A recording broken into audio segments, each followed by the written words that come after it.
Қайырлы күн баршаңызға. Бүгін сіздерде мынадай бір керемет үйде 3 қана ингредиенттен жасалынатын брынза, яғни бізге ең алдымен 1,5 литр сүт керек, яғни қолдың сүті, қаймағы алынбаған сүтті газге қоямыз.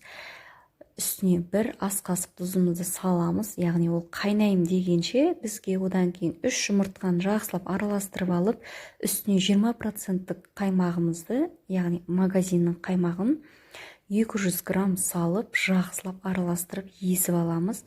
Бір қалыпқа түсті ау деген кезде қайнайын деп жатырған сүтіміздің үстіне барып аударып жібереміз. Жақсылап барлығын араластырғаннан кейін ол бізде жайлап түйіршіктеле бастайды, яғни іріген сияқты болып бастайды. Қайнап осындай күйге түседі, кішкене қоюлаттырамыз. Қоюлаттырғаннан кейін дайын болған кезде астын өшіріп тастаймыз.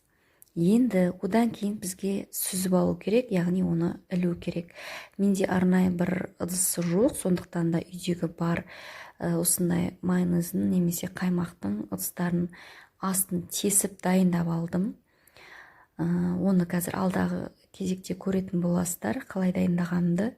Яғни үйде марлі болса, соған алып, жақсылап үстіне қалта етіп тігіп аламыз, немесе қалта етіп тікпесеңіздер де ыңғайлы етіп өздеріңіз қойсаңыздар болады.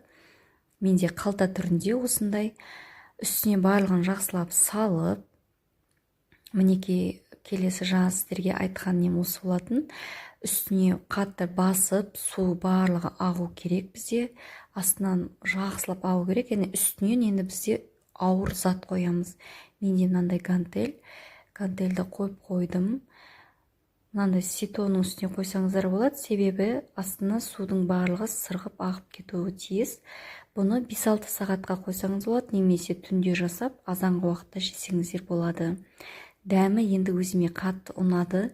Сіздер де міндетті түрде жасап көріңіздер. Шайға жегенге өте керемет екен. Мінекей қазір кесіп көреміз. Өте жұмсақ, жақсы болады. Менде бұл 2 литр сүттен жасалынды, яғни бірақ сіздер 1,5 литр сүттен жасасаңыздар болады. Ол да жетіп артылады. Ас болсын, керек жарақтарыңызға пайдаға асса, лайк пен комментарий қалдыруды ұмытпаңыздар. Жақсы, сау болыңыздар.